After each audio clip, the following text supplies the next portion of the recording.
That's me in the very beginning. Now I am a baby and getting zoomed from my mom to my birthday. I don't remember a lot about my younger life, but I remember it was fun and I felt so safe. My mom and dad always happy. I guess my mom's sister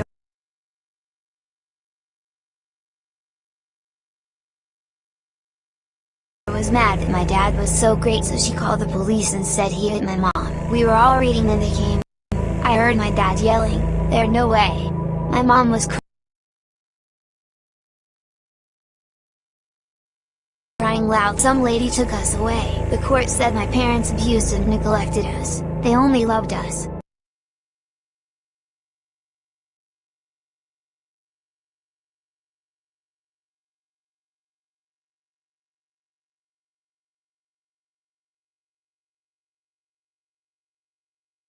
The caseworker lied. I never saw my parents again. I'm still hoping one day they come.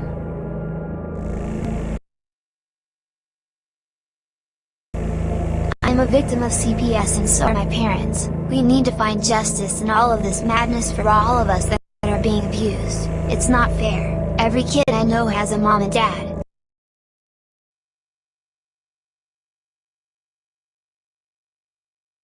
I know they miss me. I bet they fight every day for me to come home. Don't get caught like us. Know your rights.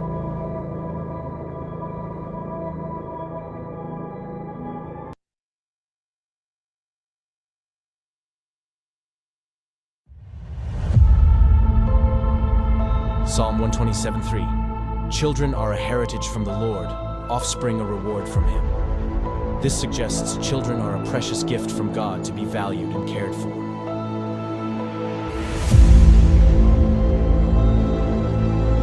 In the United States, a child a minute is taken into DHS, CPS, and so on custody.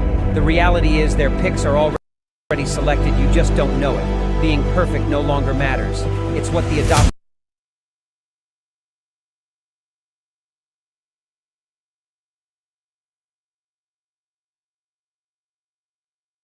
families are looking for.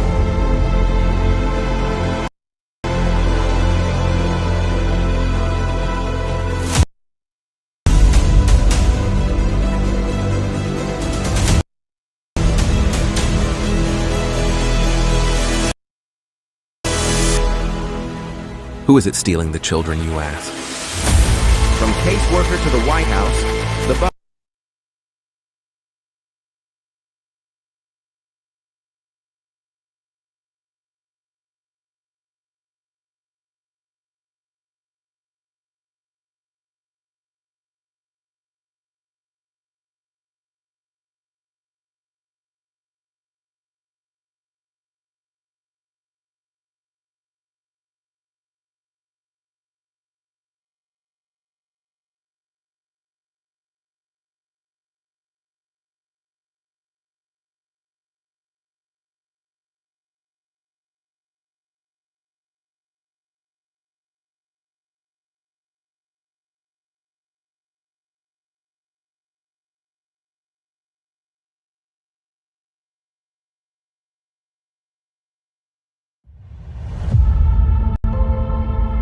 Psalm 127:3. Children are a heritage from the Lord, offspring a reward from Him. This suggests children are a precious gift from God to be valued and cared for.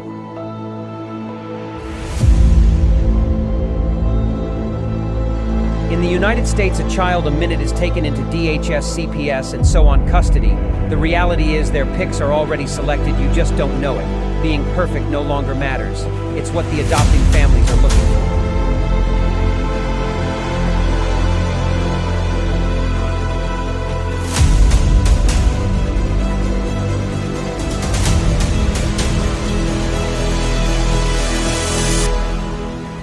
Who is it stealing the children, you ask?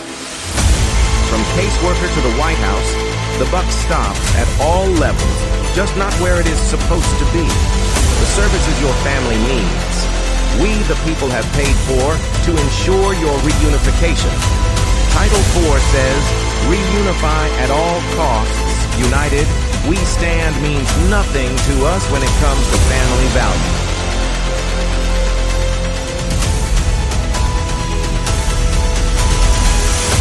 Children are being ripped away from their families. Parents are reverting to addictive behaviors to cover the pain. The trauma caused by child removal is just being recognized, and the results are atrocious. Termination of parental rights is not healthy for anyone, just profitable for the people enforcing the line.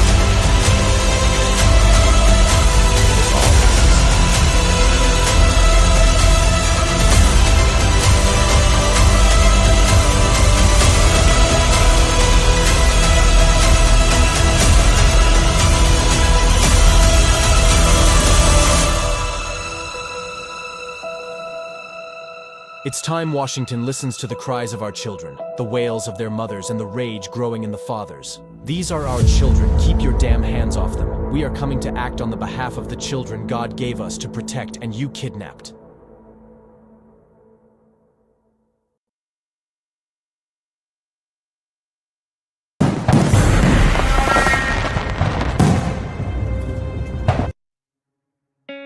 In the United States, CPS makes upwards of $3 billion per day on trafficking and selling our children. The corruption may start with the caseworker, but goes through the judicial system, passing the governor through the Senate and into the White House. The entire system has a hand in the business known as CPS. Our children are stolen every minute of a 24-hour day. They are being robbed of their innocence, their trust, their happiness. As parents, we are isolated and betrayed by a government we trust. States are balancing budgets on kids' lives. Only 12% of the kids taken will be reunified. Title IV funding is being riveted with fraud.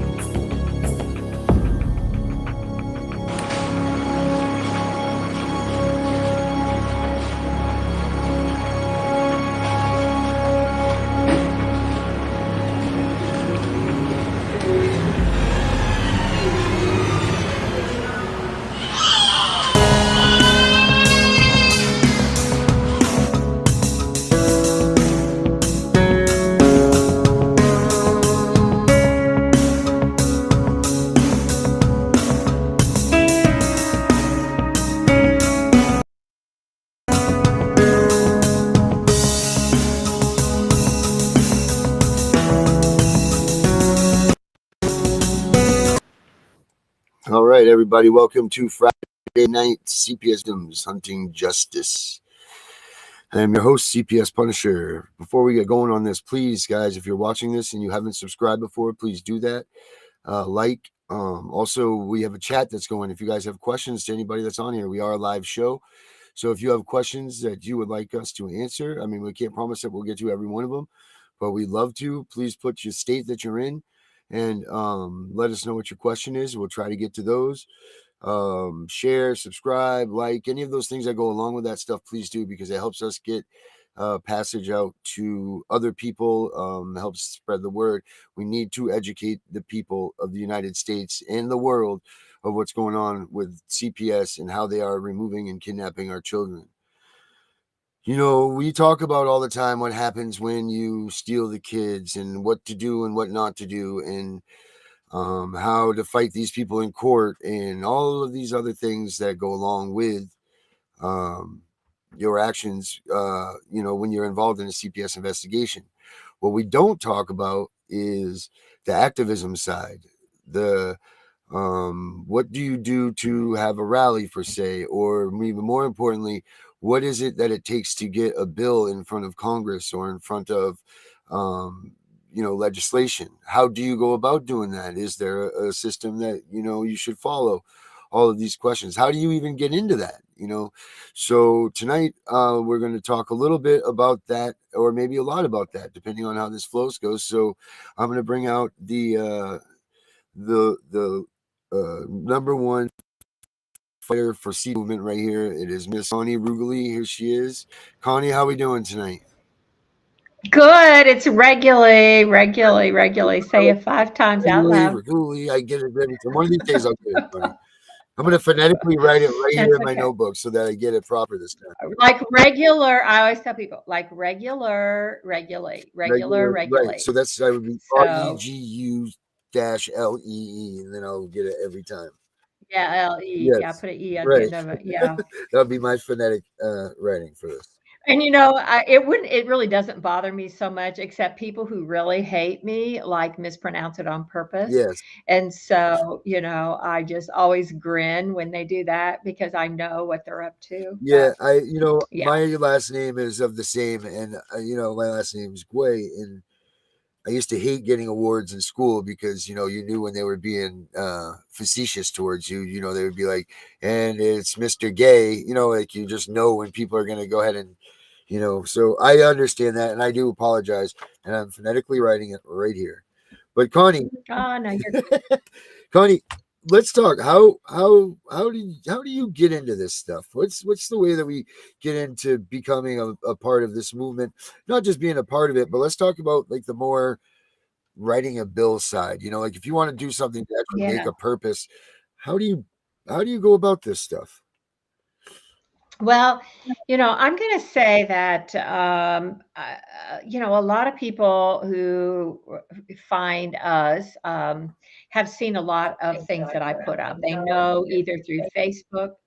Oops, I'm getting a little feedback from you over there, I think. Oh, all right. Where do we go? Um, but anyway, I don't hear it right now. Maybe it's okay. But, I've done everything from rallies to going to state capitals to having little training seminars to just having gatherings in the state and, using social media, complaining, filing federal lawsuits, filing state lawsuits, trying to defend parents. I mean, I would have to say I've probably had my hands and fingers in just about every single thing that you can try to do to move the needle on the problem that we have. And I find, and I've listened to some of your shows, and I was listening to a show from a mom in Louisiana was talking about this lawsuit that she had prepared. And, a lot of people just who are pro se, just everyday people, try to file some type of a lawsuit. And I applaud them and I feel bad for them at the same time because I know how absolutely difficult it is correctly try to get it past some motions to dismiss and summary judgments and some of those things that are going to come up and come in your future, yet people are trying so hard and they're working so hard to do that. And so I want to talk about putting energy into being in your face with your state government. We all talk about the federal tax dollars, absolutely true. The bulk of the foster care money and the corruption is Title IV-E money. And we should probably have a whole discussion just on the Title IV-E money and the current status of that, because the current status of that is a bit tenuous. But also remember that the states are operating these huge bureaucratic agencies, and about 35 to 40% of the money they're using to operate their agencies are federal money, but about 50 to 60% of the money is actually your state tax dollars. So whether you have income tax or sales tax, whatever other kind of taxes, because we are literally taxed to death, whatever other tax money that you pay out to your state is being used to traffic children. So you have it at the state level and the federal level. And I want people to really understand that, because I think a lot of people are focusing too much on the federal government and trying to move the federal government. Now, my Family Forward Project has done a lot of lobbying in Washington. We are working on some bills there. We've been doing that now since 2015. We're almost at 10 years. We did help to get the Families First Act passed in 2018, but it is, and we're working on another bill now, but it's a monster, okay, monster. Whenever I talk to people who've reached out to me, I always ask them, who's your state legislator? And amazingly, 90% of the people do not even know who their state legislator is. And the state legislators are in charge of your budget and your tax dollars. So, number one, I'm going to tell everybody, every state legislature has a website, very easy to manipulate or to maneuver, most of them. Go find out who your state legislator is, and then call them up and get to know them and tell them you have a concern and you want to work on legislation and oversight for these horrible state agencies. All right, now, a lot of people are afraid to do it. And I think they're afraid to do it for a couple of reasons. One of them is there's this whole, in America, through this, we don't like to say out loud it's an authoritarian system, but it is an authoritarian system. Kids go to school and it's always, from the day they enter school, it's respect your elders, respect authority, respect authority, respect authority. And so we have some belief that our state legislators have some type of heightened sense of authority or knowledge, and they really do not. Okay, go look at the state legislators in your state, and you're going to find about 30% of them are going to have a law background. But the other 70% are going to be pharmacists and insurance people and real estate people and people with a small business background, anything from the funeral business to farming gear. I mean, they have no more knowledge about the law than you do. Just because they went to some training about how to be a General Assembly member, they really don't know the law. So number one, find out who your legislator is. Number two, take a look and start looking at the people who are on in your General Assembly. Now, they have this big in Tennessee, and they probably have it in most other jurisdictions too. I don't have mine here. They actually produce what's called a Blue Book every year, and it is free if you go down and get it. And it says very high. I mean, you pay thousands of dollars of your tax dollars go to print this book up, but it has every agency listed in it. It has every legislator in it. It has their picture in it. It has the governor's commissions in it. And so it helps you just understand that state government. And then you need to learn to have a conversation with them, and you need to learn how to go in and speak and ask to speak at a General Assembly session. And I feel like I'm really dominating the air here without taking a breath. So anything you want to say or ask me so far?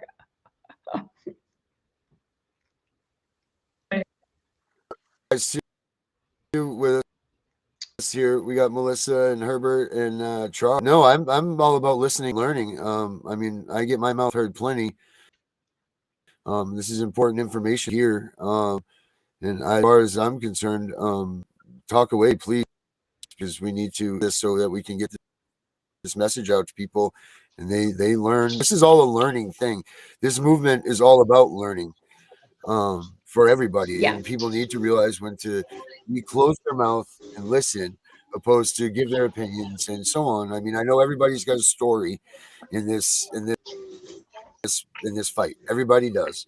But sometimes we put away our stories to listen for the greater good of the movement, if that's what you're fighting towards, just that's just what it is. And it's not that no one cares about the story of us or me or that, but sometimes just listening to you and teaching, okay, these are the things we need to do to make these bills work are more important than talking about my situation. So that's just my advice. So please, all about the learning.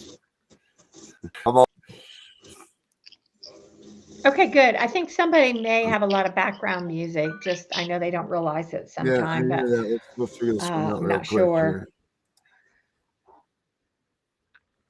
Let's kill that. Okay. Yeah. There we go. All right. Okay. So you have something All right. to Yeah. So, ask? Right. all right. I think So we're good. I did send you a couple videos. Yep. Okay. I did send you a couple of video links we'll get to here in a minute. But I want to talk about talking in committee. So when you go to a committee to speak, you need to speak on a certain bill. So you have to learn how to negotiate the website so that you can find the bills, you can search by subject, you can look them up, and then find bills that you might have an interest in. And trust me on this one, every single year there is a bill that is out there that is about family and family rights. Okay, if you've got that pulled up, let's see which one. I sent you two. Yeah. Yeah, I have the first one Is here that the that's first? pulled up. Okay, so the first one, let's just play like the first Yeah, up this is to the first one. about 15 minutes. Yeah. Can you well, I Sure. guess So you it want me to starts go like to that and then 15 I change it. minutes? Okay, go Or do ahead. you want me to play the first? Yeah, go ahead. This is going to be the parental rights bill that was up this year, and I'm going to tell you what we did about that bill. Okay, no, back up, back up, back up, back up, back up. You're way past me. Back up. Okay, you're on here. Okay, let's find you. You want me to just start this from the beginning? Well, hold There on. you are. You'll see. Yep. Okay, back just a little bit more. Okay, right there. I think that All should. right. No, back a little bit more. A little bit. Okay. Here we go. Keep Yeah, going. because I haven't started speaking yet. Back a little bit more. A little bit more. Where I start. Okay, now this is going to be about the parental rights bill. So I have Okay. 3 minutes to speak, which I plan, I organize, I write it down, and I practice. And then they were able to ask me a couple of questions. So, Okay. Let's play this baby. See what they say. We're having a wicked storm up here, so I'm wondering if that's One of the better things that I decided to do Ah. in my adult life was to see a therapist. The biggest barrier to entry has always been finding. Yeah. You need someone to do That's not- something, That is not and you it. can't. That's funny. Okay, hold Let's on. go That's it. back here. We're at 3 minutes. Tennessee. All right. Yeah. I got us right here. There we go. And there's where we want to be. Right. Right. And now let's cross our fingers, dot our I's, and let's hopefully we see Connie. And I don't think I'm monetized, so you really shouldn't see any ads on these clips. Right. It's chugging here. Well, this is crazy. It must be the weather up here. It's got to be. We had like 100-mile-an-hour winds today. It's crazy. But it's coming. It's coming through. See the wheel of death slowing down, doing all right. Okay. Connie, what is this parental rights while we're waiting for this to go through? Okay, so what do we do with this parental rights bill? While it's getting ready to come on okay, here? so about 17 states have passed some kind of a parental rights bill. These bills have been passed over really the last 100 years here and there. But in the last 5 years, about 4 bills have passed that have been fairly significant. And Alabama did a pretty good job in the bill that they passed, but most of the other states have tried to tag in a lot of what I call what ifs, but fors, etc. So I made a list. Oops. So here I pulled the parental rights bills of every state, and I made this list. And it particularly talks about, is a parent a parent, or can a parent be a parent and somebody else? And so in 13 of the bills, a parent is a parent, period. But in other bills, they try to tag in other things. And what Tennessee did was they defined a parent as a person with decision-making power, that's the number one horrible thing. And then they said that parental rights do not apply if a law enforcement person interviews your child, or if DCS interviews your child. They are legislating that you have absolutely no parental rights if DCS is involved, which we fought over. And then they're saying if your child is enrolled in higher education, you have no parental rights. So this bill, which ended up being about an 8-page bill, was full of exceptions. And so what I went down and I spoke against it on the very first time it was in subcommittee. And the one we were trying to watch was the Children and Family Affairs Subcommittee. And I spoke, and then a gentleman from an organization called ADF, or Alliance Defending Freedom, spoke. And he is all in support of it. And he's like, oh, this is great. Parental rights. It's the most important thing in the country, blah, blah, blah. And then somebody asked him if other states had passed this bill. And he said, yes, there were 17 other states who had passed it, which is not true.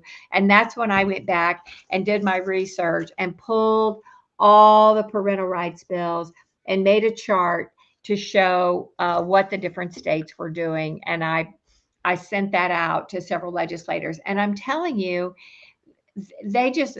when you start throwing the facts at them and when you start challenging with facts, with detail, because in the legislature, people will say anything.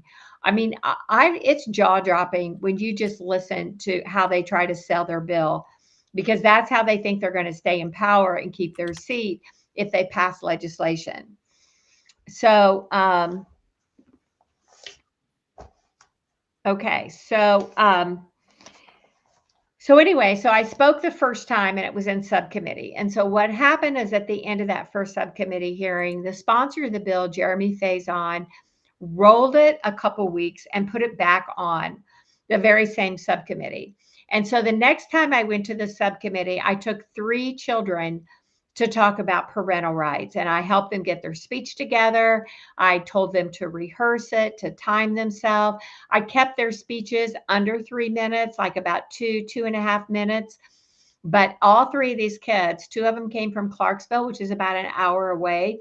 And then the other young man came all the way from Chattanooga, which is like 3 hours away. And they all did an amazing job. And so it passed through subcommittee. And then it has to go to full committee. So the full committee was the Civil Justice Committee. And so I went to the Civil Justice Committee, and this time it was me and it was 2 other just activists, lobbyists, mommies, not with huge organizations, but we just met each other through this process. We've all been down there talking to legislators. And so Amy and Bernadette went with me. And we all went up and they talked about blanket consent. And so the second time when I appeared in committee, I thought, okay, instead of just really trying to shut this down globally, I'm going to bring up some very specific legal issues so that hopefully I could get them to engage in a conversation with me about very specific issues. And so I picked legal definition parts of it. I picked the litigation, the cause of action part of it. And I really pointed out 3 different things in the bill. Again, this time, instead of just saying this is a no good, rotten bill, you shouldn't be passing about this, it's giving the government too much power, instead of just generally trying to do a wide swath on it, I thought, okay, I'm going to just pick little, very specific things.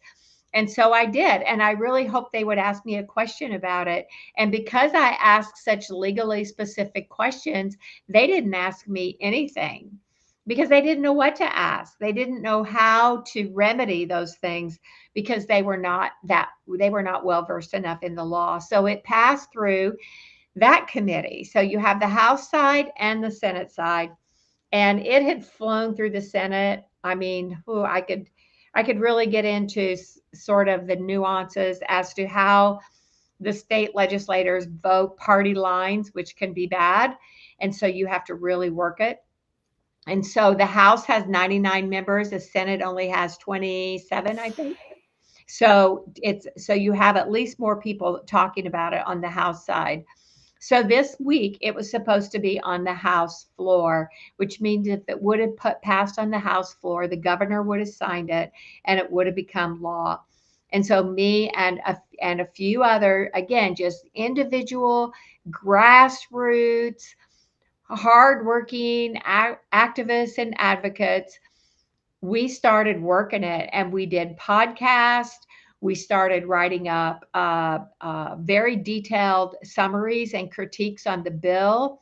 we each have our own little email list. So we emailed them out. We posted them. I did a blog on them. And and one of our activists went down and sat to wait to talk to a couple of the legislators personally. And what we did in going to them was drafting for them some very specific questions that they could ask from the floor, so that they could confront the sponsor of the bill and say, what about this provision in this bill? How is this going to affect the community at large and the public and do public good? And we had 2 sets of questions, very well drafted with proposed arguments in case the sponsor came back and had anything to retort. And one of our activists went down to the General Assembly, sat in the offices all day long until she could get 15 minutes to talk to the legislators and say, please ask this question on the floor.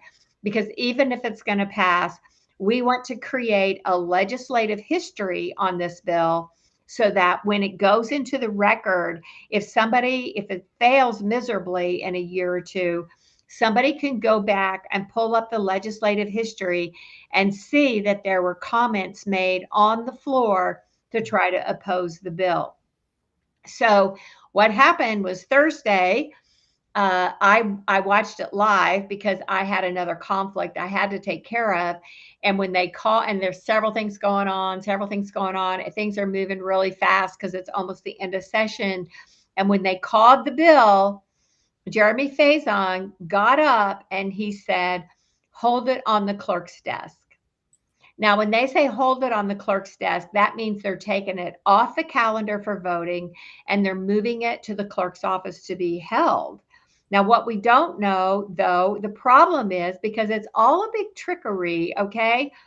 I don't know. If I were going to tell you, if it's like some type, it is crazier than playing the escape room. You have to watch every trick, every sleight of hand, who all the relationships are, what all the comments are. So he moved it to the clerk's desk. And we don't know if that means he could recalendar it next week, or recalendar it in 2 weeks, or slip it back into another committee. We're just not sure. So we cannot give up. And so we are going to continue to work at what I'm doing now is I'm taking the bill that he had drafted and I'm amending it to clean it up, to add better parental rights to it, and to get it back, to get it in a better shape. Because what's going to happen is ADF wants this bill passed really bad because the bill includes a cause of action. A cause of action is a lawsuit. And so most people would go, oh, Connie, that should be good, because that means that if a parent's rights are violated, they can go to court and they can sue somebody and they can get damages. Okay, well, look, number one, anybody that's watching this knows how imperfect the court system is, right? Like, you can't trust the court system. You can't trust the judges. You can't trust that they're going to follow the law or do what they're supposed to do. So number one, that's a joke, right? That you're really going to make a lot of headway on that. But let's just say you decide to do that.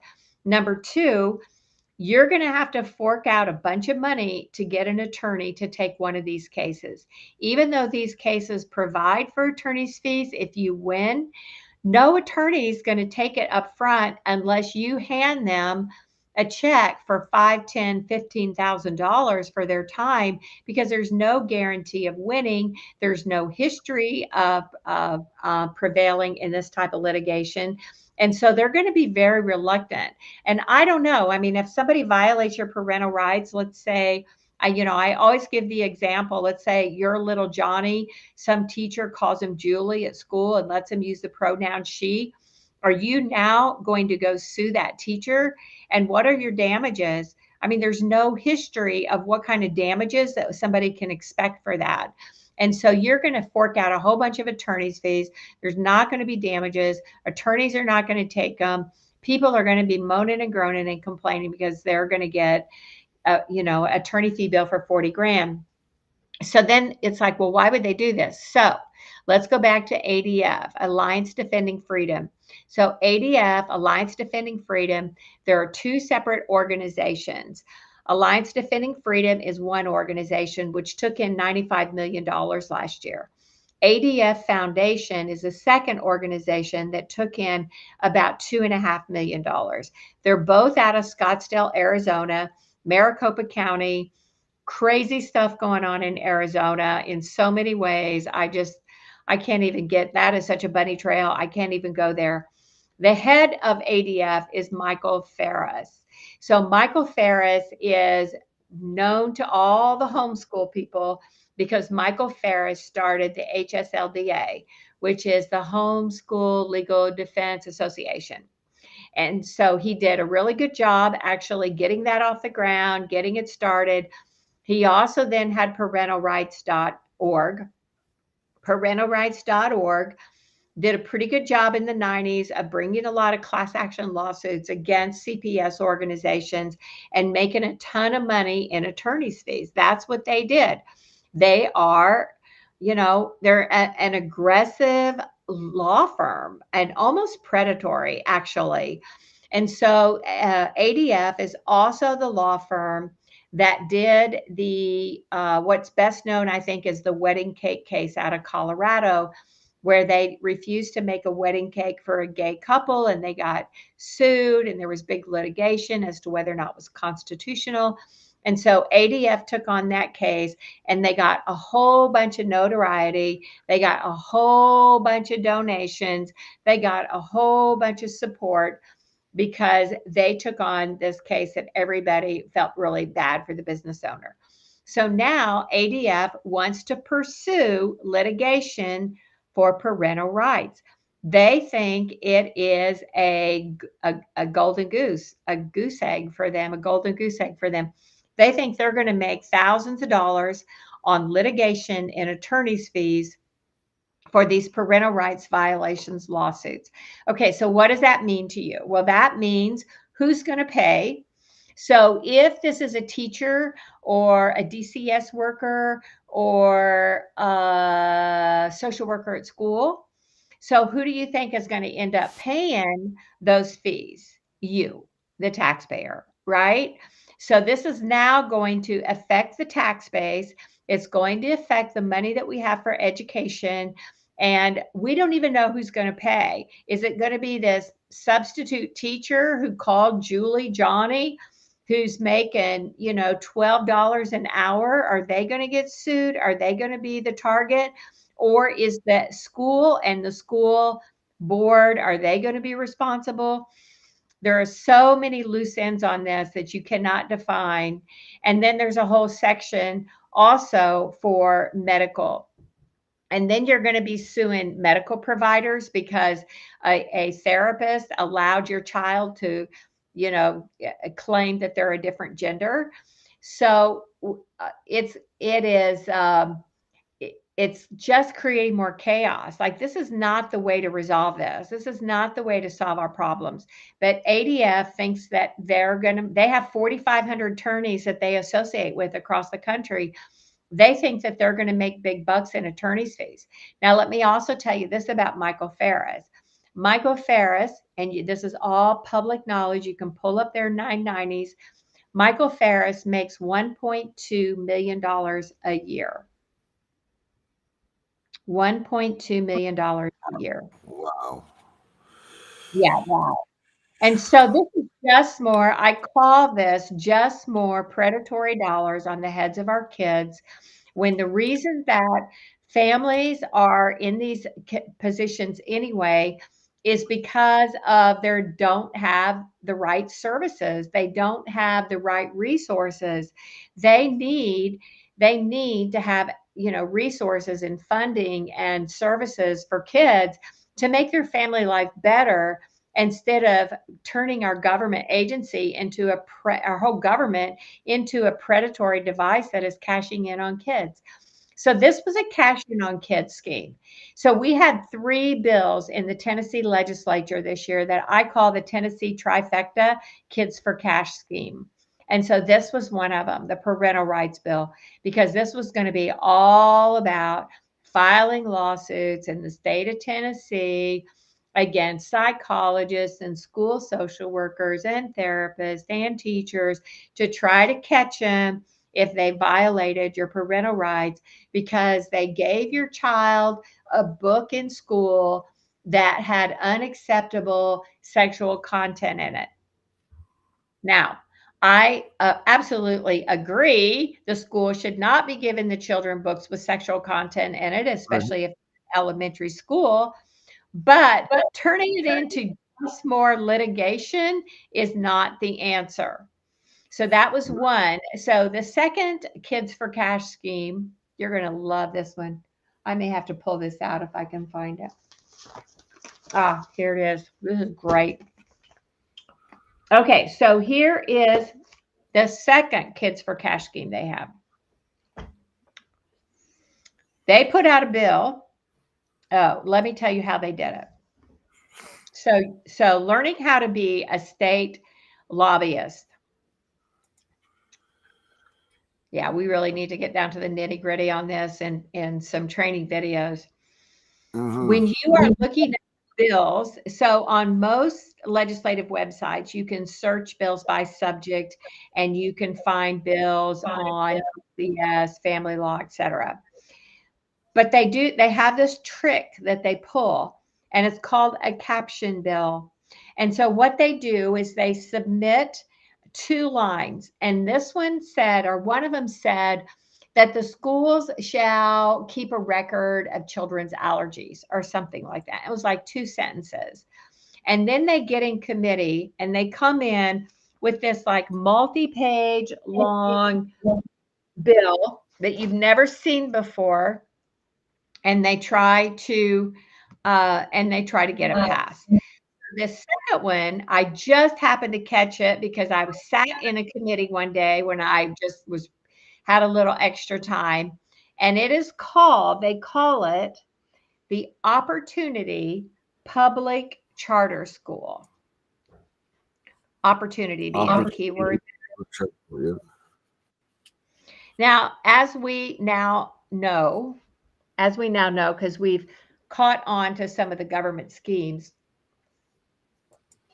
I thought it was just the liberals. It's obviously not. It's the conservatives too.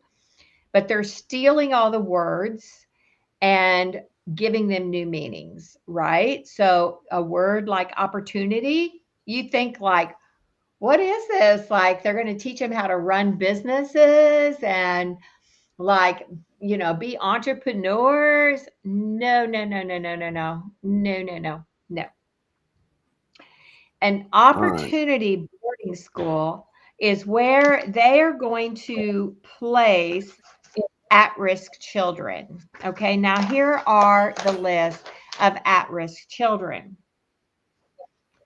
Children who have dropped out of school, children who've been adjudicated in delinquent, or they're awaiting being adjudicated delinquent, which means they've just been charged with something. They've never been found guilty. A student has been detained or incarcerated in a juvenile detention center, even if it's for 1 day, by the way. They have been retained. They've been held back in school and twice in K through 8 or once in high school, and they are not going to graduate with their 4-year cohort. A child who is chronically absent, which can be 5 days of school. A child who is pregnant or a parent. A child who, hang on here, I have to turn the page, has a documented substance abuse. A student has experienced abuse or neglect, not that they've ever been taken from their parents or been adjudicated dependent or neglect. They've just experienced dependency or neglect. So an opportunity, so they're going to put all these kids together. There is no requirement that they have any specialized services for any of these children. I don't know what they're going to do with the pregnant mom's babies. They're probably going to put them in CPS care and then adopt them out. And these are residential schools. Okay. Right. And it's public.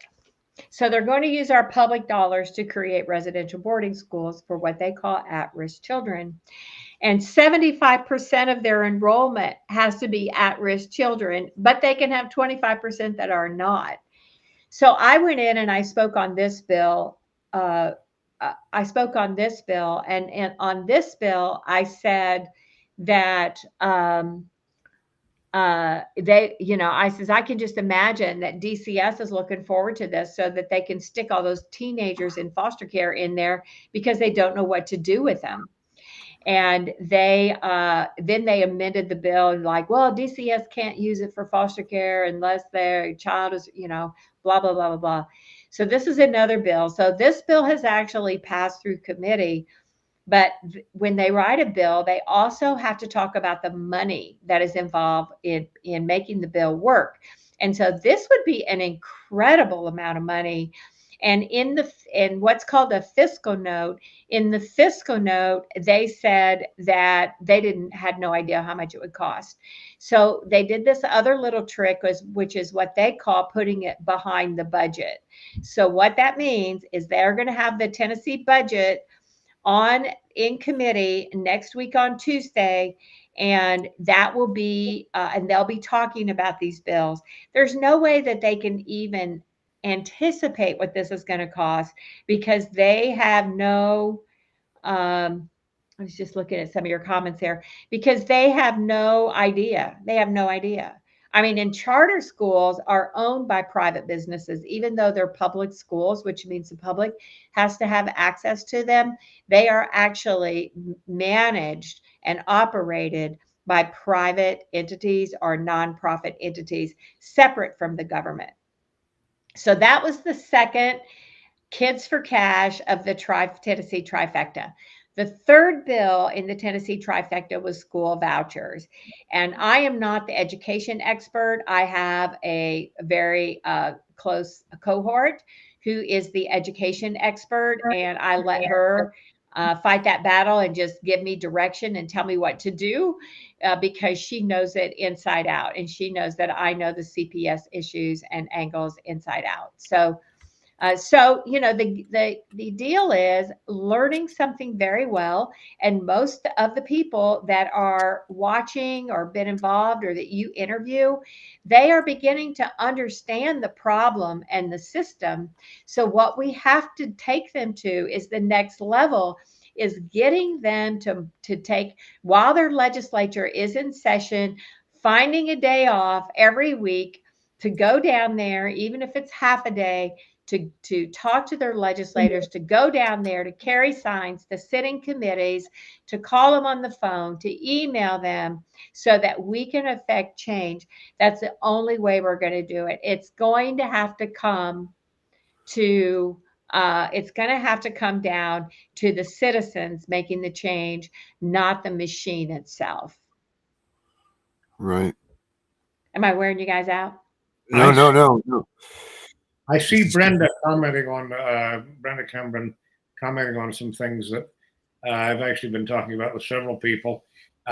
You started off, and I didn't quite understand what you meant exactly. You said that people focus too much on federal law. I think that people don't focus nearly enough on federal law because, as I commented the last time we met last week, and several times since, there are no accidents in these legislative sessions. Brenda's pointing out that they've got similar program in Florida, and I have heard about the program in Florida. I've also heard about the program here in Louisiana and in California. Basically, these residential homes, basically concentration camps for kids. Mm-hmm. This is a nationwide phenomenon, and I haven't looked into it yet, but I am sure that basically it has its origin in some federal tax incentive, and it has that basically there's a federal program that is creating this, just like the foster care scandal of the past 10 years. that came entirely from federal promotion. And so, I mean, Title 42, the Public Health and Welfare title, is by far, I mean, except for national defense, it is the largest element of the federal budget and the code of United States code and related code of federal regulations. And so when you see these things happening everywhere, you've got to ask, where is it coming from? It's coming from Washington. And I mean, all these programs that are called welfare and security programs, opportunity programs, I mean, yes, what a load of, you know what that is. It's an opportunity for people to make big money. Like the first element of your trifecta is a tremendous opportunity for lawyers to make money. Second one is a tremendous opportunity for builders and managers of these facilities to make money. That is the real welfare. And that is the engine of moving the American economy right now. And that's, I think, something tremendously important. You know, people need to, one of the questions you need to ask your legislators is whether they are aware of where the incentive for this is coming. And, you know, have they examined, I mean, you were talking about what simple things people could do, ordinary people could do to lobby and participate in the system. Well, I think one really good thing to do is to ask, where is the authority, and to whom do these programs benefit, really? And just start, doing a very practical analysis of, is it constitutional? Who in Washington pushed this? Who in Nashville or Baton Rouge or Tallahassee pushed this? Who, cui bono? For whom is it good? And is there any constitutional basis? So, do you know what I mean? Have you looked into what the tax incentive aspect of this, and whether this isn't in fact a federal program? Because if it's happening in almost every state in the union, there must be a federal program behind it. Well, so Title 4E money is a program that is never subject, federal program. It is never subject to sequester. It is a use it or lose it scheme, and it's pretty much a dollar for dollar match. So therefore, it's an endless fund. It's endless. And then on top of that, any child that you get into the system, you can also tag on Title 10 money, which is the Medicaid money. And then there are, of course, a few other funds that you can cash in on. There is a book written, and actually you may enjoy this book. It is called, it's called Injustice, Inc. And it's written by a professor named Daniel Hatcher. It is only this big. It's the read itself is only about 150 pages, and then it has about 150 pages of endnotes. So everything is very well cited. And he talks about all the streams of money that are attached to children. And there is a company called Justice Benefits, Inc. in Texas, and Justice Benefits, Inc. contracts with state and local governments so that once a court gets jurisdiction over a child, all they have to do is send Justice Benefits, Inc. the social security number and date of birth of the child, and then Justice Benefits, Inc. will basically send you back a portfolio of all the places where you can obtain federal dollars. And then, of course, they get a cut off the top of that. So they are total mercenaries, and they help these state and local governments monetize children. So there is not specifically, because under the Family First Act, the legislation that passed in February 2018. Oh, thank you for that, Larry. Yes. Um, under the Family First Act, there are certain criteria that were to occur as a condition of continuing to get Title IV-E money.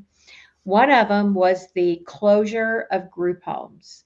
And so group homes were absolutely dismal. They were getting all kinds of bad reports. And so they kept pushing out the deadline, but the last deadline I think was October 2022. And these states had to start closing group homes. And so since they had to close their group homes, they needed another alternative. That's all this is. This is just a group home with a new fancy label on it, but they had to close a group home. So that's another reason. So I know, because think about, of course, let's talk about education money. Okay. So in the education funding program, which is also substantially federal dollars, so it's federal and state dollars, the education funds are what is called TISA, T-I-S-A. I don't know what it stands for, but under TISA funds, you basically get a dollar amount for every head, every child, for every day. However, if you have a foster child enrolled, you get a 25% bonus. Okay. So and when I was running for juvenile court judge, I was campaigning against the new $200 million juvenile court facility that they were putting in Williamson County. And they were bragging about the fact that they were going to have 48 mental health beds in a juvenile detention facility. Now, and I told everybody, I said, look, all you have to do is have a judge, not a doctor, a judge say that the child is severely emotionally disturbed, put that child under the custody of the state.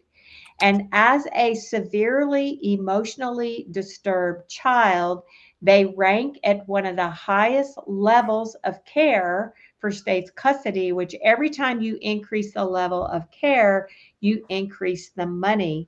So when they're severely emotionally disturbed, they're going to be yielding about $400 to $500 a day. So that's about $17,000 a month.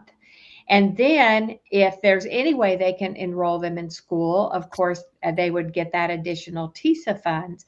And the way these state facilities operate, or these county facilities operate, is they basically rent out rooms for other county detainees in which their county does not have room. It's like an Airbnb of juvenile detention centers. So if Rutherford County has a couple kids they don't have room for, they ship them over to Williamson County, and now Williamson County has a profit center, and they have to have a profit center because the juvenile detention center will be built with not only government bonds, which they have to pay back, but with private equity funds.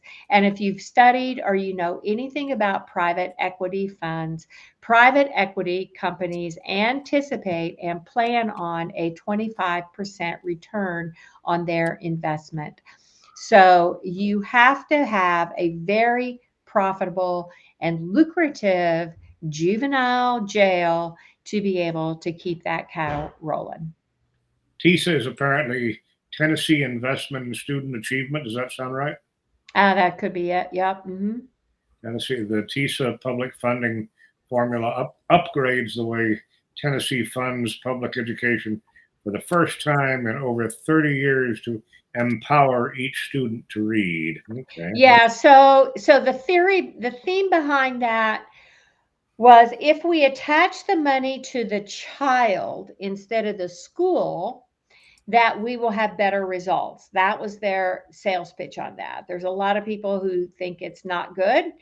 that the school should be the investment and not necessarily the student, because it's based on literally the days a student appears in school. So if you have an empty seat in your classroom as a teacher, it is affecting the bottom line of the school. And then, the teachers are criticized for it. It ended up being, I don't even know what to compare it to, but it's ended up being a detriment and not a benefit.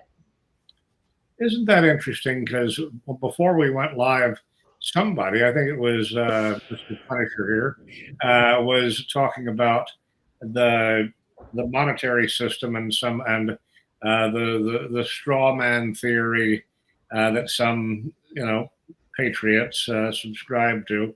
And part of that theory, of course, is that the government monetizes each individual through their social security number, and that places a value on each person from the time they're born. And I have never seen any direct evidence that that is true, but isn't it eerie how closely similar what you're talking about is to that myth? Yes, Now, that blows my mind. Yes. That blows my mind. Yes. Basically, each student, focus on the student, not the institution. Oh, okay, so each student is worth something. Yes. And the same thing with the foster care kids, right? Any child who comes into the jurisdiction of the court. So keep in mind that includes, if you want to move it to the farthest extent, that includes any child who comes into the jurisdiction of the court in a divorce or paternity action where child support is due under Title IV-D. Because Title IV-D is a whole different funding scandal that is based upon a complete fictional income, a complete fictional debt base, and these agencies, the state agencies that increase this fictional income and fictional debt, get more money for creating that fiction. How about that? Again, it's very closely related to the thing I've been telling patriots for years. You must not believe that. Well, and Connie, it's funny that you talk about how the higher level they put the kid in, the more money they bring in. Here in Alabama, with any child typically over the age of 12, they rate them, most of them, a level 4, and they're dumping them off in the psych facilities. They don't do anything for their mental care, and they don't do anything for their education. They take them out of school, out of the family's home, out of schooling, out of, counseling and all the things they were getting in home services, to throw them into these different psych facilities. And I believe Tommy James up near you is actually working on a class action because they found that Laurel Oaks in Dothan, Alabama, and Hillcrest up there in Birmingham area, that the staff was actually beating the kids. Not just kid-on-kid violence, but staff-on-kid violence. I know my own daughter was almost sexually assaulted in one of those facilities. Yeah. So, for instance, I'm going to show you this. So this just came out, I think, in 2023, because it reports up to 2022. So I just printed this off.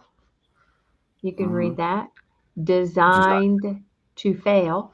Okay. And this is all about how many pages? Let me see here. I don't know how many pages this is. It's probably 80 pages. And it's all about the Wilder facility where they're housing children, and how bad it is. The abuse by staff is one of the a whole page of abuse by the staff, locking them down because they took a shower too long, so they end up in solitary confinement, or failing to report abuse by staff. Yeah, this is they just did a whole report on it. You know, and it's so sad because someday we will need our youth to assist us in our elder years, and our kids are going to hate us after what they're being put through.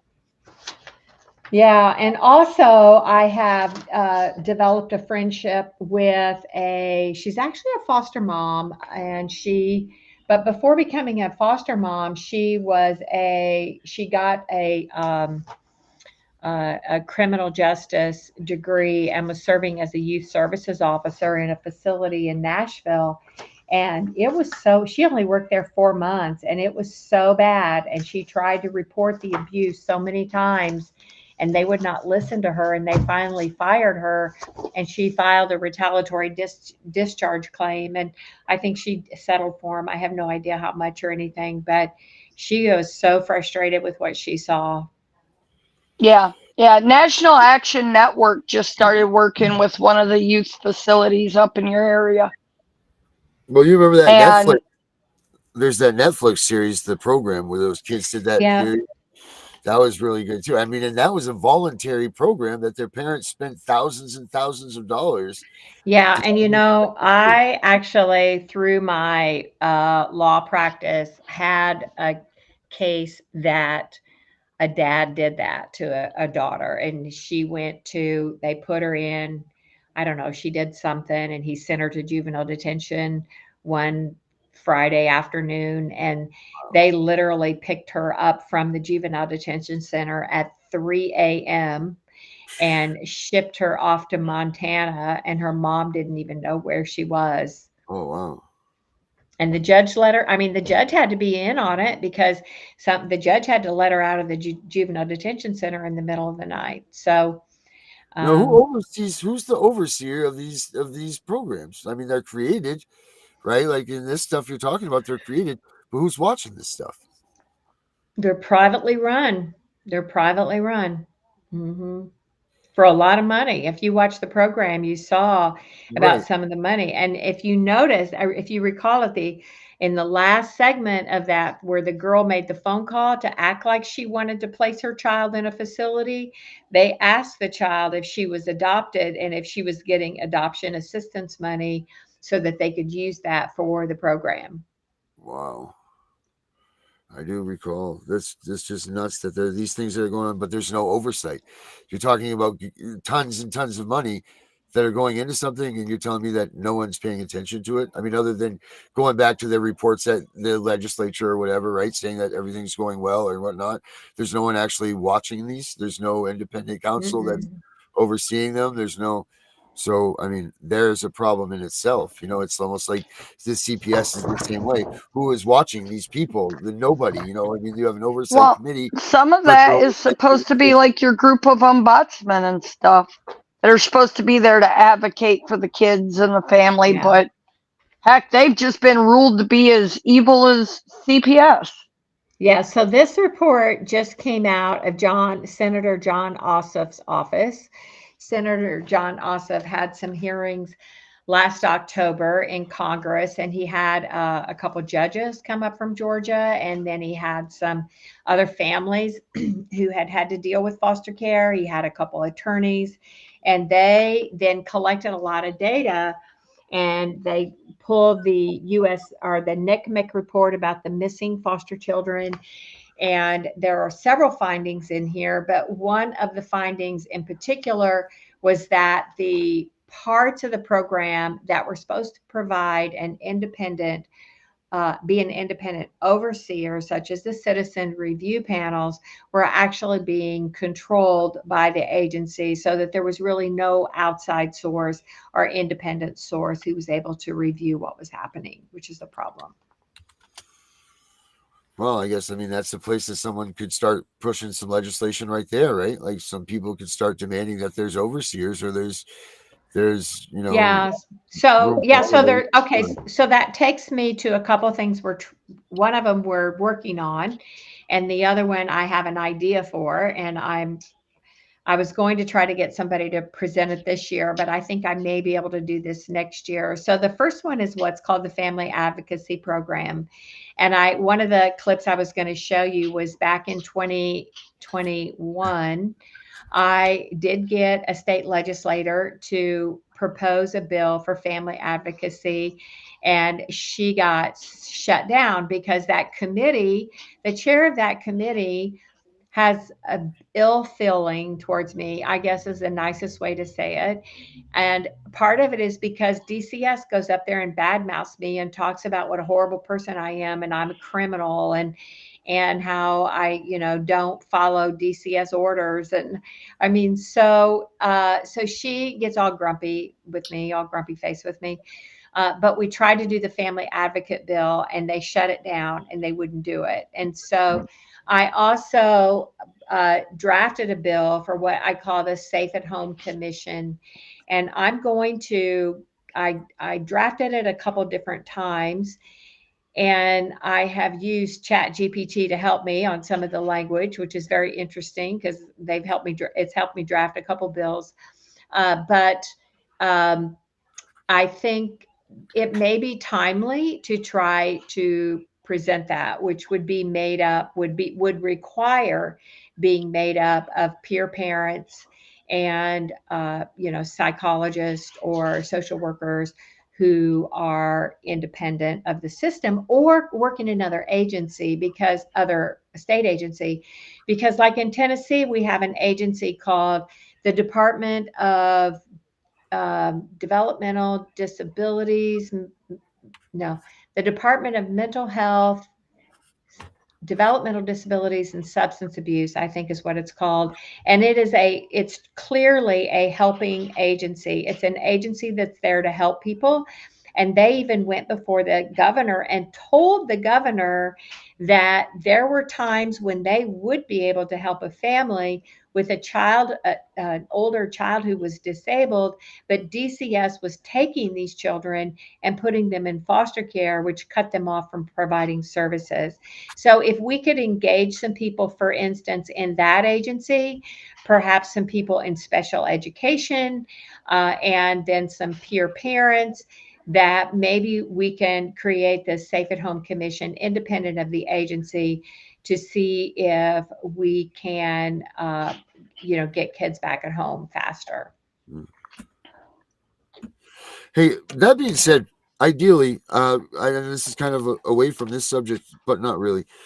So we know through statistics, 12% of the kids are being reunified with their family. That's what and that's just using their numbers in simple math. We're getting 12% of that. In your opinion, what is the right amount of time for a child to be removed from his family if there is an actual need for a child to be in a family to get services? What is that time span that you find would be a fit and acceptable level to remove a child, again, if that is truly needed, to rehabilitate so that they would reunify? Have you guys looked into that at all, Connie? Okay. Yeah. So you want to get into that discussion a little bit. Yeah, I've got some stuff for you here. Hang on. I got my little box of tricks over here. Hold on. Yeah, no worries. I mean, this is just, we all talk about the standards and all of that stuff, but what is the acceptable, like the time period? Because the studies show, first of all, removing a child from their family isn't the right thing to do, even if they're in a home of a medium amount of abuse, meaning physical or mental. They say that still the injury done or the trauma done to the child from removing them far supersedes that of what the end results are of them going to a foster home or being in a program. But there are situations where a kid needs to be removed from a home. I mean, that facts are facts. There are kids out there that are being abused terribly and they need help. But again, it does say like that is their parents. That is their biological parents. Yeah.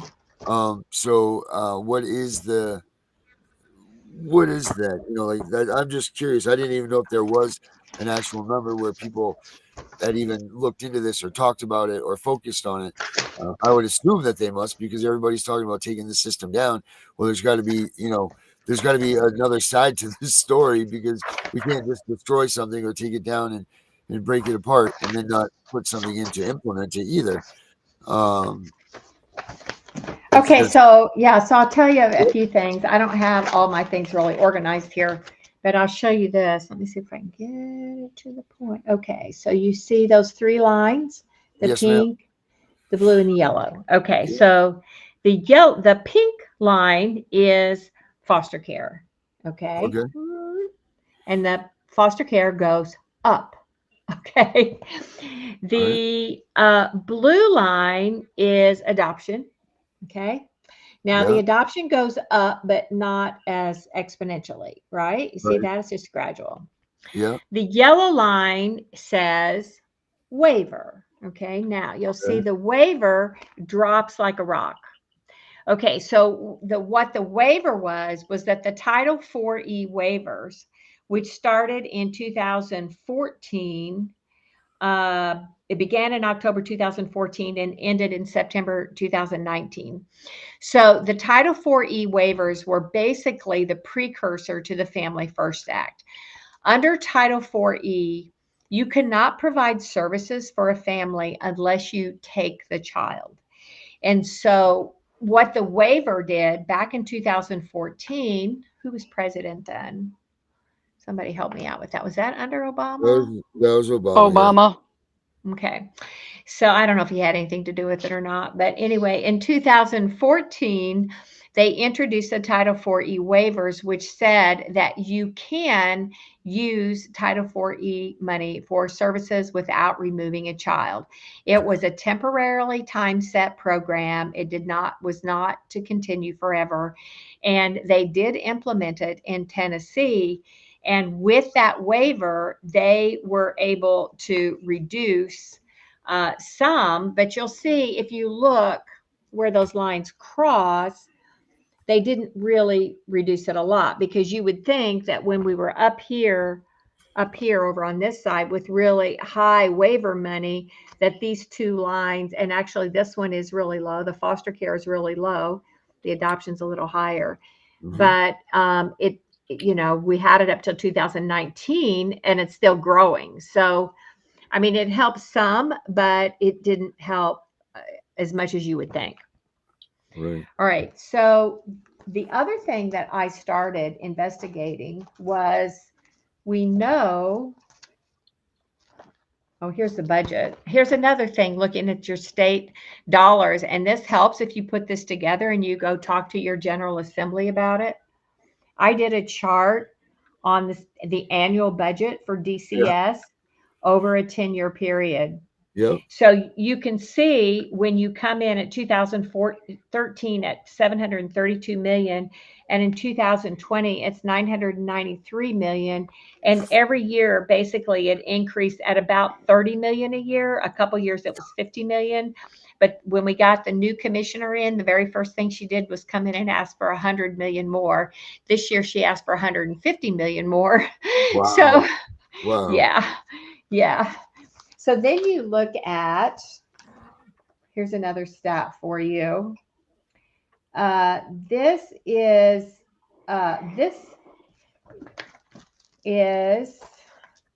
parental substance abuse. So this right here is an AFCAR's report. Okay, so if you want to get the true statistics, and you can Google this, just type in AFCAR's reports, and you can get those. You can get it for the U.S. and you can get it for every single state. And this one is Tennessee, and it shows you that about 15,000 kids were in foster care. And this shows you that, where's my number here on reunification? Case plan goal. So the goal to reunify was 68%, and the actual reunification rate was 47%. So 47% of the kids did reunify, and the time in care was about 15 months. Now that's a long time in the life of a Right. child, Right. you know? And when you look at the age of the children, so it has that down here, it has the ages of the children, and half of the kids are 6 or under. So when you've got half of the children 6 years old or under, a year and a half is a long time. Is a super, yeah, it's a quarter of your life, you know, it's a super long time. It'd be, you know, to an adult, it'd be the equivalent of being held someplace for 5 or 6 or 7 years, right? Now the other thing, go ahead. I mean, that is the reason they point out through all these psychological studies that the long-term harm done by the younger kids that are removed, go into care, that they have trust issues for the rest of their life from it. Yeah, they do. All right. So the circumstances associated with removal, we have a little chart on that over here, over here, right? So 36% is substance abuse with a parent, 2% substance abuse with a child, and 1% alcohol abuse with a parent. So that is 38, 39, about 40% of the kids, of those 15,000 kids, are going into care because of some type of substance abuse. Okay? Now, let's talk about substance abuse. You're going to love it. I'm such a numbers person. I just love to look up all these numbers. So you come over here and you say, oh, here's another chart I found. Whoop. This chart says these are the number of admissions into foster care. Again, this is a DCS report. This is 2018, and this one shows it's statewide 41%, and they have the numbers for 12, 13, 15, 14, 15, 16, 17, 18. So over this 1, 2, 3, 4, 5, 6 year span, it doesn't change. Okay, it's 38%, 41%, 38%, 34%, 38%, 41%. Okay, so if you were a state legislator who wanted to make life better for children in the state of Tennessee, you should be looking at that number right there and say, okay, so if we can address substance abuse, if we can figure out a better way to handle addiction in this state, we might keep half of the children out of foster care. All right. And so then we go, okay, here's another numbers for you. This is statewide criminal court. Okay, criminal court. So criminal court stats, so I have this little chart right here. So if you look at the criminal court stats out of, hold on here. Out of 243,000 arrests made in a year's time, 80% of those, or 80,000, so that's about at least a third of them, are drug and narcotics. Okay, down here. Of course, right. Right now, that does not count.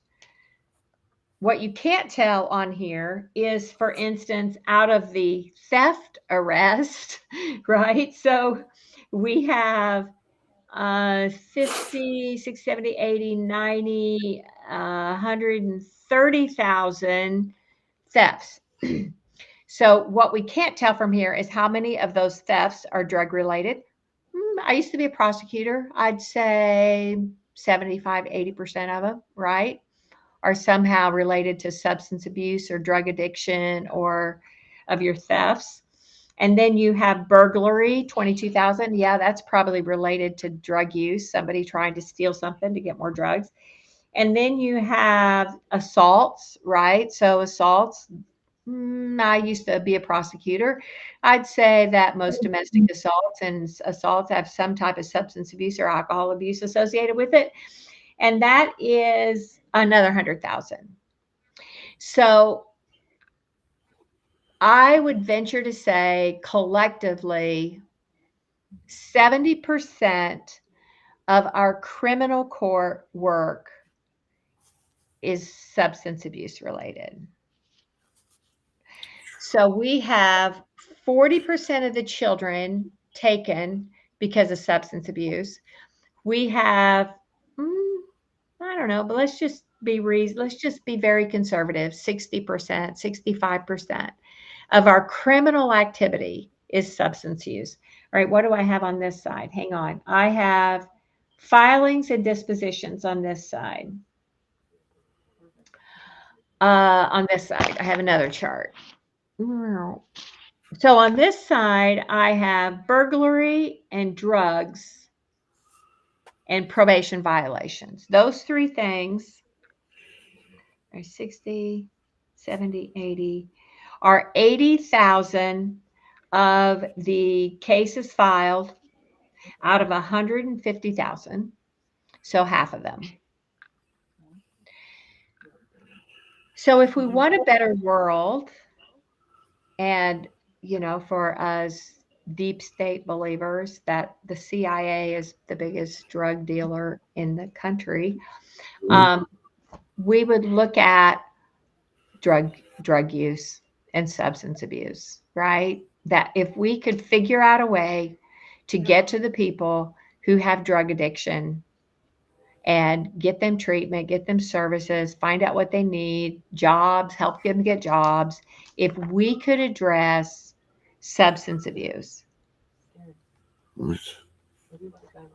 look at how much money we put into it between criminal court and arrest and drug enforcement units and CPS.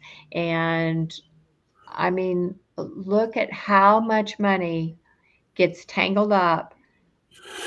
If you put $1 to it, how could that be used? I mean, we could put every drug addict in a rehabilitation center for a year and pay all their expenses for a year and give them job training and help them identify where to move and how to, you know, write a check and do whatever, if we could knock out the problems with addiction. All right. But they don't want to do that. Let's not do that. Let's keep them coming through the jails and through this, and so they, you know, they're not going to job security. They're not going to help. And then this one too. Here's another interesting little chart. This one shows the number of children born out of wedlock. And so in Tennessee, 44% of the children are born out of wedlock. If you're Black, it's 77%. Yeah, we were playing with numbers the other night, and it showed, I don't remember the specifics, but really what they're targeting is what we came up with was lower to middle class white 2-parent homes are the number one product of CPS investigation and taking of their children. That's the numbers we came up with. And then it went to the Black communities was like 86,000, and then the Hispanic were 84,000. But anyway, these numbers were just showing that the 2-parent homes are where they're going first. Are they married? Because are they they want to married destroy the family unit. parents? You know, like Are that. they That married? was it. And Are what's they that? married? Are they married? They parents? only said 2 parents. The statistics only said 2-parent homes. It only said 2-parent homes. So I can't give you an exact fact on that one. 2-parent homes when they started. Families or 2-parent homes. Right. Yeah, they were typically 2-parent homes when it started. So, and then the department comes in and divides the family and steals the kids. And yeah, I mean, like that's another thing to talk about. Anybody that's in any type of addiction program or anything, the number one thing that you're supposed to do is have a great support network next to you so that you can beat this thing. And CPS just comes in and automatically removes that from you. You know, they take your kids, they take your family, they do all of these things to remove you and make you the furthest thing from it. How you expect somebody to recover in those conditions? You can't. It can't happen. And then these people recover for 6, 8, 9 months. They have a relapse, which a relapse is part of these programs. Anybody that knows anything about recovery knows that you're going to relapse. Not that you want it to happen, but it's going to happen. But the second they relapse, they shut down these people's plans and then they're out again. Like they just continuously run these people and these addiction things. It's disgusting what they do to them. What about this? Hold on, I'm just now bouncing off, and I know we got to get out of here soon, or we should have been already 22 minutes ago. But LT Larry says, my granddaughter has been held since 4 months old. She's now 30 months old. There's something going on there, Larry. We don't know anything about that, but I mean, they're past permanency. They're past all of that stuff. You've got some issues there, but yeah, that's a situation I know oh too well. Yeah, Militia knows Militia. Maybe that's what we should start calling you, Melissa. Militia. Militia and the Punisher. Yeah. No, Connie, in my case been going on now almost 24 months, and they still have not established any dependency whatsoever. And the workers have testified that there's absolutely no allegations, but the judge used to be the attorney for our local DHR, and so he does whatever she wants. And I heard today, Darren, the attorney for DHR at 3:58 filed a continuance. Go figure. Imagine that. This is how many now? Total continuances, 17.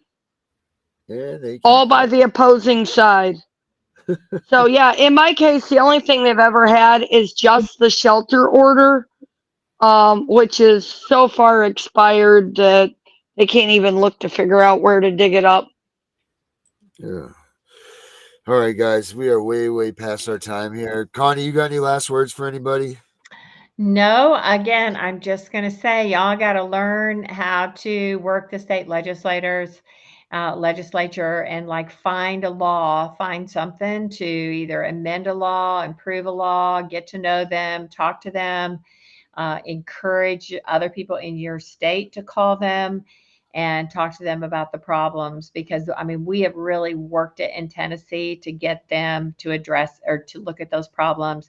I have a really good advocate in Illinois, and she's really getting the Illinois people to call their state legislators, and they actually put in a kinship bill today that did get passed through committee, so it's moving on to try to get passed in made law. But it will help. I mean, we can't well, and I will say this, I told you at the beginning I was going to tell you something else about CAPTA. CAPTA has technically expired. As of September 30th, 2023, there is no CAPTA. So they're still getting money. That's a whole nother issue. But CAPTA has technically expired. So what does that mean to a lot of things? That's illegal money right now, because isn't Congress supposed to make sure that that money is all spoken for? Isn't that illegal? Well, as we were told in Washington, this is the exact words that we received from a legislative aide. We fund a lot of things that are expired. So, yeah.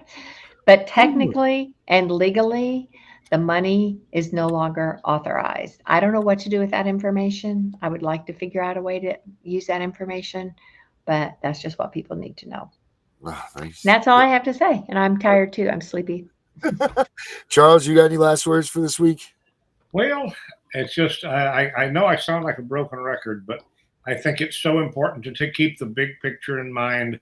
And trying to tweak these systems that exist and make them a little bit better is one thing, but we need it. When you talk about the percentage of children that are born out of wedlock, that shows the collapse of Christian values.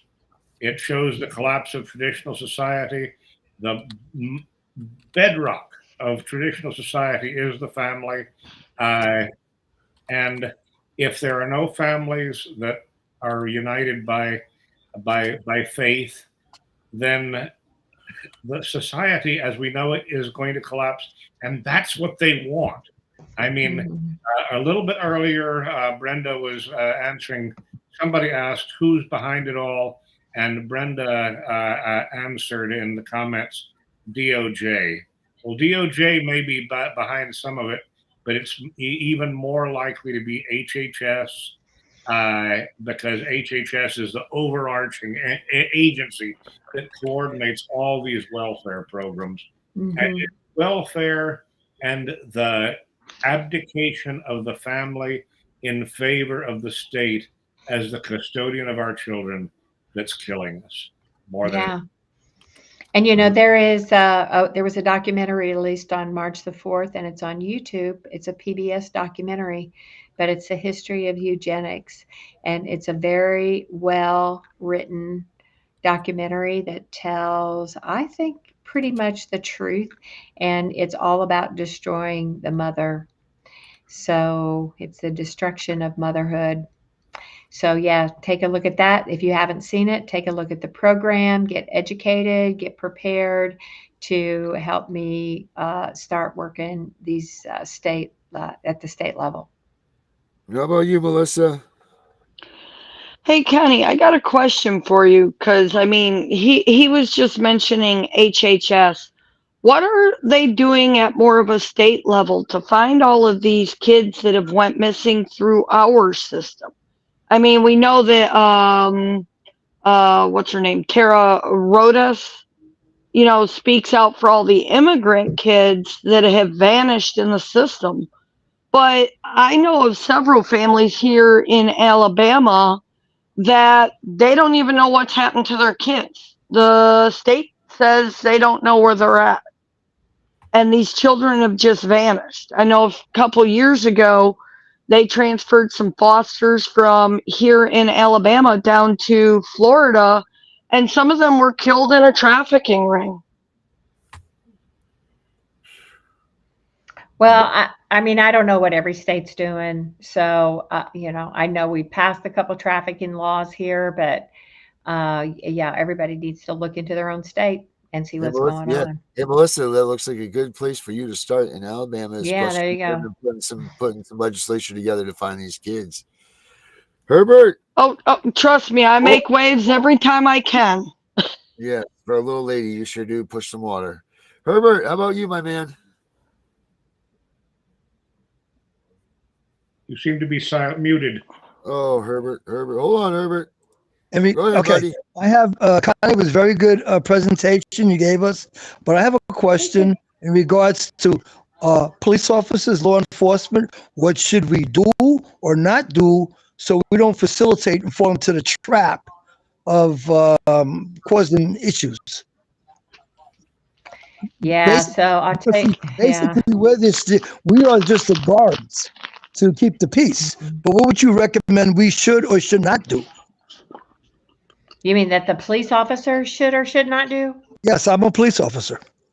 Okay. Great question. Thank you for that. So, so the bad news is last year here in Tennessee, we passed this new law. I call it the Connie law because they arrested me for something that was not illegal, and then they turned around and made it illegal, where it says that basically if CPS gets an ex parte order, anybody who happens to have the child, even though they don't know about the order, can be arrested for custodial interference, but they have to go get a warrant.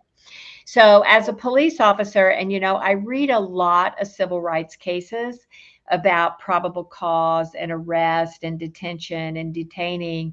You know, I would say as a police officer, and I've seen lots of videos, you know, the police go walking in the house of CPSs with them. I would say follow your code related to search and seizure, and just, you know, if DCS tries to force you in a position to do something, you should not do it. And I'm going to give you a very detailed example. I've been working with a mom, and she was charged with truancy because her teenager had missed school. The police came and picked her up and took her to the sheriff's department, and DCS came to the house and asked the the police officer to put the children in the back of the police car and go to the gas station and hold those two children in the police car. She didn't have a court order. She didn't have nothing, but to hold those kids in the police car until she could get a court order. I would say, as a police officer, say absolutely no, unless there is a real showing that a child is abused, or you really believe yourself that there's probable cause of abuse or neglect. If a DCS worker tries to put you in that position, which would be an unlawful seizure, you should just say, I can't do that without having probable cause of a crime.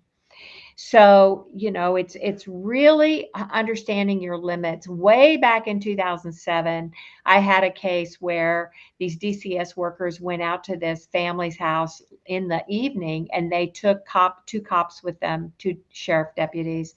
And the dad happened to be outside, and they were talking to the dad, and they asked the dad to come inside. And the dad said, no, let me go in. And he had girls. He had like 4 teenage girls in the house. He said, let me go in first. I want to see if everybody's dressed and decent. And he stepped to walk in the door, and the cops followed him in the door, and then the CPS workers behind him. As a cop, again, you should say, if you don't have exigent circumstances, if you don't have something in plain sight, if you don't have a warrant, if you don't have probable cause for an arrest, you have to respect those Fourth Amendment restrictions. And just, if they ask for assistance, I don't think you can deny it. Unfortunately, I wish you could, because having the presence of law enforcement at your door is very intimidating. But you can at least stand back off the porch, just observe to make sure that the CPS worker is not put at risk, but that you don't take their commands to do something that violates the Constitution. And I've had CPS workers lie to cops and tell them that they had a removal order when they didn't. So, it's okay to say, if they are going to do a removal, can you show me the order? Can I take a look at the order? I need to have some confirmation that you have that before we do this very invasive law enforcement procedure. So I appreciate you asking that, and I hope that gives some guidance. All right, guys. Well, thank you all for that very much. You guys all have a good weekend. We'll catch you all next week on Monday when we get hot on this stuff. So thank you, Connie, very much for Connie Friday. We'll see you next Friday. All right. All right. Thank you. All right, guys. All right, everybody. Well, another Connie Friday is gone by. It's so good to hear from her. She's such a good, that's a woman that's pushing forward in this movement, and she's getting things done. She is not only hunting for justice, she's seeking it, and she's getting it. So, follow what she's got going on, guys, and listen to what she says. It's very important. We all have our own stories, but it's very important to listen to these people that are getting things done, because that's how we do get things done. Make sure, again, that you liked and subscribe to us, share, tell your friends about it, tell everybody about it. Keep CPS out of your life from last weekend. Hey, Lieutenant Larry B., if you could email us at abolishcps.com@gmail.com, that would be really cool. We'd like to get in touch with you, because we'd like to talk with you. And as far as everything else goes, thank you all for being a part of this. We're growing a little bit by little bit. Hey, Peggy Dupree's getting things done too. That's what Brenda Cambron says, and Brenda gets a hell of a lot of things done. We all are getting things done. We're all packing it up. But I'm going to tell you right now, I'm the CPS Punisher. I'm tired. I'm going to call it a night. Thank you all for everything. Have a good night.